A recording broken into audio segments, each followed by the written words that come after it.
From the mountains of Afghanistan to the shores of the Aegean, millions of people had slept safely under the protection of an empire that proved human beings could govern one another with wisdom, justice, and compassion. But even the most enlightened political systems cannot escape the eternal cycles of change that govern all human affairs.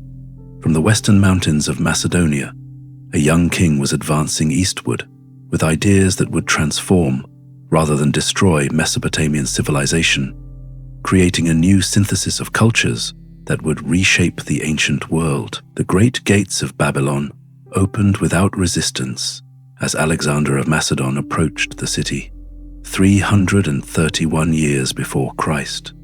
Unlike previous conquerors who had taken the ancient metropolis through siege and storm, the young Greek king entered as a liberator who promised to preserve rather than destroy the cultural achievements that had made Babylon legendary throughout the civilized world.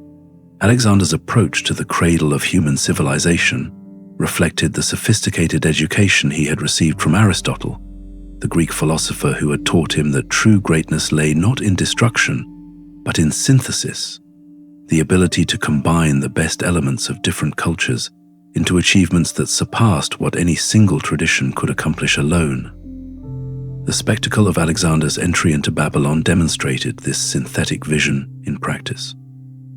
Greek and Macedonian soldiers marched alongside Persian units that had joined Alexander's cause, while Babylonian priests conducted traditional ceremonies that welcomed the new ruler, according to ancient protocols that honored both divine authority and earthly power. The procession itself embodied the cultural fusion that would characterize the Hellenistic age. But Alexander's greatest achievement in Babylon was not military or ceremonial, but intellectual. His recognition that Mesopotamian learning represented treasures as valuable as any material wealth his conquests had acquired.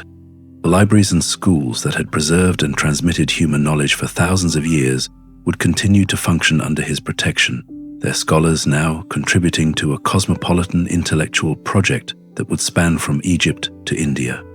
The palace complex that had housed Neo-Babylonian and Persian rulers was transformed into a center for cultural exchange where Greek philosophical methods encountered Mesopotamian astronomical observations, where Persian administrative techniques were combined with Macedonian military innovations, where the accumulated wisdom of ages was subjected to new forms of analysis and synthesis. Alexander himself participated in this intellectual ferment, consulting with Babylonian astronomers about the celestial observations that had enabled Mesopotamian civilization to predict eclipses and calculate planetary motions with remarkable accuracy. These conversations would influence Greek scientific thinking for centuries, introducing mathematical methods and empirical approaches that enhanced the theoretical sophistication of Hellenic philosophy. The young conqueror's respect for Mesopotamian religious traditions reflected both political wisdom and genuine intellectual curiosity about the spiritual insights that had sustained urban civilization for over 3,000 years. He participated in ceremonies honoring Marduk and other Babylonian deities, not as empty diplomatic gestures, but as expressions of his belief that divine truths could be revealed through multiple cultural traditions. This religious tolerance created conditions for theological synthesis that would profoundly influence later religious developments. Greek philosophical concepts of divine unity and cosmic order were combined with Mesopotamian mythological narratives and Persian ethical teachings, creating new forms of spirituality that would spread throughout the Hellenistic world. But Alexander's most ambitious project was the cultural fusion he hoped to achieve through intermarriage between his Greek and Macedonian followers and the Persian and Mesopotamian nobles who had governed the territories he conquered. At a great ceremony in Susa, thousands of these cross-cultural marriages were celebrated, creating family alliances that were intended to establish lasting bonds between East and West. The vision that inspired these marriages, the creation of a cosmopolitan civilization that would combine the best elements of all human cultures, represented perhaps the most ambitious political and cultural experiment in ancient history. Alexander imagined cities throughout his empire where Greek artistic sensibilities would be enhanced by Persian craftsmanship, where Mesopotamian scientific methods would be refined through Greek philosophical analysis, where the administrative techniques of different traditions would be combined into more effective systems of governance. The sudden death of Alexander in Babylon at the age of 32 in 323 before Christ ended this experiment before its full potential could be realized. But even in its incomplete form, the cultural synthesis that Alexander had initiated would continue to influence civilization throughout the Mediterranean and Middle Eastern worlds for centuries to come. The immediate aftermath of Alexander's death revealed both the achievements and limitations of his synthetic vision. His generals, lacking both his charismatic authority and his intellectual commitment to cultural fusion, divided the empire among themselves, according to traditional concepts of territorial sovereignty that Alexander had hoped to transcend. Seleucus, who claimed the eastern territories that included Mesopotamia, established a dynasty that would rule from Syria to Central Asia for nearly 3 centuries. But the Seleucid Empire, despite its vast extent, never achieved the cultural integration that Alexander had envisioned. Instead, it became a Greek ruling class, governing traditional societies that retained their ancestral characteristics while adapting selectively to Hellenistic influences. The founding of Seleucia on Tigris, a new capital city located near the junction of the Tigris and Euphrates rivers, symbolized the gradual shift of political and economic power away from ancient Babylon toward newer urban centers that reflected Hellenistic rather than Mesopotamian design principles. This new city, built according to Greek planning concepts and populated primarily by Greek and Macedonian colonists, represented the beginning of Babylon's long decline from political prominence. Yet even as political power migrated to Hellenistic capitals, the intellectual and cultural influence of Mesopotamian civilization continued to spread throughout the Greek world. The astronomical observations and mathematical methods that had been developed in Babylonian schools were transmitted to Alexandria and other centers of Hellenistic learning, where they were refined and systematized according to Greek theoretical principles. The legal traditions that had originated with Hammurabi's code influenced the development of international law, as Greek cities and Hellenistic kingdoms created diplomatic protocols for governing relationships between independent political entities. Commercial practices that had been developed to facilitate long-distance trade throughout the Persian Empire were adapted to serve the expanding networks of Mediterranean commerce. Most importantly, the religious and philosophical traditions that had emerged from thousands of years of Mesopotamian urban experience continued to influence spiritual and intellectual development throughout the Hellenistic world. The concept of divine law that transcended human authority, the recognition of ethical obligations that applied universally rather than merely within particular communities, and the understanding of human beings as participants in cosmic processes larger than individual existence.